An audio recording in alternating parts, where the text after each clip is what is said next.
Hi everyone, this is Sam Mustafa, and welcome to the latest podcast from Honor, in which I introduce our new game, Scourge of Princes. In this short presentation, I'll walk you through some of the basic concepts of the game and we'll review the core mechanisms. We will not be covering shooting or combat resolution, as I will do an additional video or two on those. Before we get started, I want to emphasize that these videos are not meant as a substitute for the game rules. I will not be making a complete video of the entire Scourge of Princes rulebook. My purpose here is just to highlight some of the most important basic game concepts and systems to help new players get started faster and with less time spent looking at the book, but you do still need the rules. Speaking of things you'll need, before we get started, you should go to the Honor website, that's sammustafa.com, and go to the Downloads page, and under Scourge of Princes, download the file called The Great Captain, and have it printed out or on your screen while you watch this video. This PDF package gives you all the accessories for the full basic and advanced rules. It has the quick reference sheets, a sample introductory scenario, a sheet with game markers if you'd like to use them, and the campaign cards that you can use to create fictional battle scenarios. When it's time for you to play your first game, I strongly recommend starting with the scenario offered here, Encounter at Trovietto. This is a fictional battle. It's a small, simple game that lets you focus on the basics of learning the rules. Scourge of Princes is a tabletop miniatures game about battles during the Renaissance. We call it From Machiavelli to Cromwell to give you some idea of the scope. That's from the late 1400s through the mid-1600s, broadly speaking, the era of pike and shot. It's a game about battles, meaning that you will command miniature figures representing an entire army. Now, of course, an army in those days was relatively modest in size by modern standards, but my point here is that this is not a skirmish game. You will need to create an army, typically of about a dozen units, and the size, of course, varies greatly by the nationality and the period of history you're playing. In the Renaissance, units came in all kinds of sizes. We recognize 4 basic unit sizes in the game, as you can see here. These will vary with the nationality and historical period that you're playing, and once you get into the later mid-17th century, there's another formation to add to this collection that you can see below the text there, representing the more modern infantry units. But let's not get into the weeds of all that now. The important thing to remember is that you are not required to match our basing system that you see here in these photographs. Your basing system might be for any number of different games. It will almost certainly be different from ours. It's not a problem as long as you and your opponent are clear on which units in which configurations are which sizes for the game. The number of figures you put on a base and the number of bases in a unit are not important. Units have a series of values called stats. These are displayed in a stat line that looks like this. I'm not going to get into all the possible details of a stat line in this short video, but let's look at a few important ones. You can see a dark blue square with a white number in it. That is the unit's combat value. We'll talk about that in detail in a subsequent video when I explain the combat system. To the right of that, for the Swiss infantry, you can see 3 infantry symbols. That is the unit's array. It indicates whether we're looking at infantry, cavalry, or artillery, and whether they are ranked or loose order. In this case, they are ranked. That has a big effect on almost everything, from movement in terrain to combat. You can see indications of the unit's size here in green, with the cost in ducats. The ducats are the game's currency when you're purchasing units. They are mostly mercenaries, after all. You can purchase a medium-sized unit of the Swiss infantry for 16 ducats or a large one for 20. And you can see symbols for certain traits. Those are to the right of the array. There are about a dozen possible traits. They express various additional abilities or exceptions. For example, this Swiss unit has the pike trait. They have a critical mass of pikemen, which gives them all sorts of advantages in combat. They can also upgrade for an additional 1 ducat for the volleying trait. That means that they have quite a few shooters available to them who can do more than just skirmish. The game uses an I go, you go system of sorts, in which you play a round, then your opponent plays a round, then you play another round, and so on, alternating until somebody wins or the scenario ends. Each round is divided into 4 steps, as seen here. In the placement step, you enter any reinforcements, and then you place your commander. More about him in a minute. The next step involves rolling for momentum. You get 1 die for each unit you have on the table, not counting artillery. Roll them and discard all the 1s. The remaining successes, those that roll 2 or higher, are the amount of momentum, or mo, that you have for the round. We like to use chits or coins to represent spending it. You then take actions with your units, and those actions require the spending of mo. When you're done acting, or you run out of mo, you check the game's status and remove any harassed markers from your units that the enemy had placed on them in his previous round, typically by skirmishing. Then it's your opponent's turn to play a round. Let's look at the game's main mechanism, the activation of units. There are 4 French units here, 2 large blocks of pikemen that are supported by arquebusiers, and on the right, 2 small units of armored knights. Unit A is partially in the woods. That's difficult terrain for a ranked unit like these pikemen. In fact, it robs them of all the benefits of their pikes in combat, but that's for another video. Loose order units are much more capable in difficult terrain. And notice that that unit also has a harassed marker. That's because our enemies, the Spanish, in their previous round, skirmished against them successfully and put that harass marker on them. They harassed Unit A. It is now the French player's round. We must place our commander. The distance of 4 inches is important in the game. It's the determination of whether or not you're near the enemy, in which case certain things become more restricted or difficult. And apropos to this picture, it's also the within earshot distance of a unit to its commander.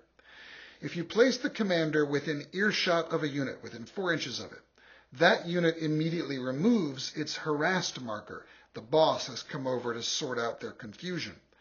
Otherwise, the marker stays on through your round and means that your unit may not make a difficult move. Being within earshot of the commander also means the unit is commanded. All units that are not within earshot are called distant. For example, let's say we place the commander here. Doing so is probably a good idea, since it will remove that harassed marker from Unit A, which is just barely within 4 inches of him, and we will have Units A, B, and C commanded. Only Unit D will be distant.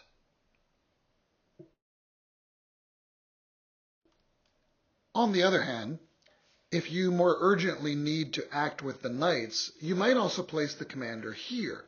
That would make Units B, C, and D commanded, with A now being distant. That's a bit of a forward position for him, obviously, potentially dangerous if he gets too close to the enemy. But those knights are going to charge ahead and sweep the enemy from the field, right? Everything should be okay, especially with your luck on the dice, yeah? Having placed our commander, we now roll to generate our momentum. In other words, you have to commit to where you're putting him first and then roll, and then we can begin acting with our units. The active player chooses a unit and announces how they want to act with it. Typically that involves moving it. It could also involve shooting if the unit is capable. You can activate a unit to move, then shoot, or to shoot, then move, or to do only one and not the other. But a unit may not shoot and charge in the same round. Shooting costs no momentum, but moving always does. So let's say you've chosen one of your units with which to act. Decide whether it will shoot and or move. If it's going to move, then pay the momentum cost to do so, and then you may move it. Activating a commanded unit costs 1 momentum. Activating a distant unit costs 2. But in either case, if the unit wants to make a difficult move, then an extra 1 is added to its momentum cost. A difficult move is any of the following. It could involve moving even partially through difficult terrain. That doesn't affect its movement allowance or distance, it just affects the momentum costs. Charging is a difficult move. Interpenetrating a friendly unit is a difficult move.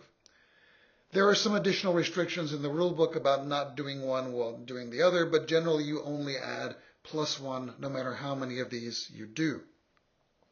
So as you can see, activating a unit to move costs anywhere from 1 to 3 momentum. Remember that a harassed unit, that's a unit with a harassed marker on it, may not make a difficult move at all. That means it can't charge, for example, or it can't go through difficult terrain.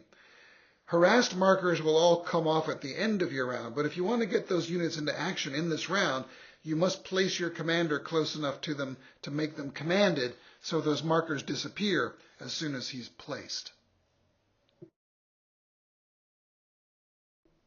Let's go back and look at where we placed our commander.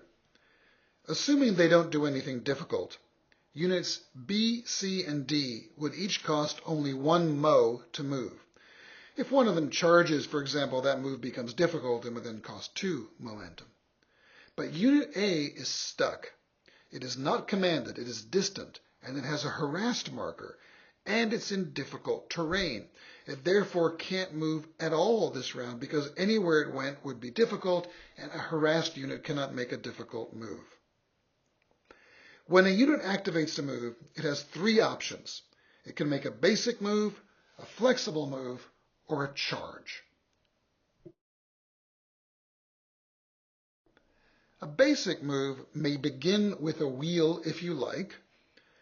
Whatever distance you travel in that wheel is subtracted from the remaining movement allowance, and then the remainder of the move may be only straight ahead. There are a few ifs and buts involved here, but you can read about that in the rule book. Just note how to wheel. You may only do it forwards and only on one of the 2 front corners. A flexible move means that your unit moves in any facing or direction, turning, wheeling, sliding, oblique, and so on, with the limitation only that none of its corners may exceed its movement allowance. There are 2 important conditions to a flexible move. Any unit can move up to 2 inches flexibly, but only loose order units and vehicles, typically vehicles or artillery, can move their whole allowances flexibly. And if they do so, then they must end their move not near the enemy. Near the enemy, again, is 4 inches. A charge is the only way that your unit can come into contact with an enemy unit. It's similar to a basic move, but the initial wheel, if you want, is limited to no more than 2 inches. And then the remainder of the move may be only directly forward, stopping at the moment you contact the enemy with your front edge. There is no squaring up, no conforming. The moment of contact, you stop and resolve that combat. There are 2 different kinds of charges. Either a charge is driven home or it is half-hearted. Driven home, you can see on the left, it's when the center point in your front is aiming at the target you charged. There's another way to drive home a charge. This is typical when a large unit is attacking a small one. If 3 of the defender's center points are directly to the front of the attacker, the charge was driven home. Any charge that was not driven home is called half-hearted, and it suffers some penalties in the combat resolution. You can see some examples there on the lower right. That first example is a half-hearted charge. The green unit is not really aiming at the white unit that it's attacking. The middle there is in fact driven home, even though the center point is pointing at thin air. Most of that artillery unit is to the front of that attacking green unit. And then it's possible to contact more than 1 unit with a single charge. And on that rightmost example, you see 1 of each. You see the medium-sized green unit driving home a charge against the artillery, but making a half-hearted charge against the infantry.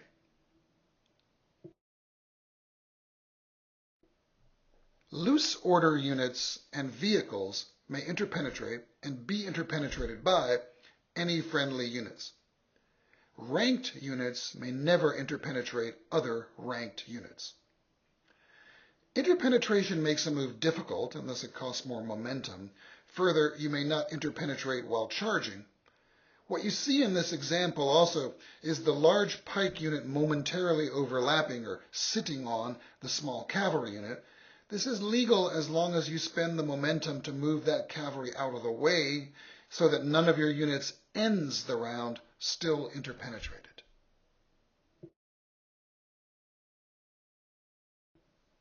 Once you finish acting with a unit, you can spend more momentum and activate another unit. But first, you must resolve whatever the acting unit has done. For example, if it was shooting, you resolve the shooting. If it charged the enemy, that combat is resolved immediately upon contact before you activate another unit. You'll spend your momentum acting with your units until you run out or until you choose to stop. Your status step follows, in which any remaining harassed markers on your units are now removed, and then it's the enemy's round. A game scenario has a prescribed number of rounds, for example 10. That means the game continues until both sides have completed 10 rounds. Or it might end earlier if one side ever has more key units broken than on the table. Key units are noted as such on their stat lines. Feel free to download all the SCOURGE of Prince's army lists and get a look at the different kinds of units and their different stats. The next podcast will cover the process of shooting. I hope you enjoy.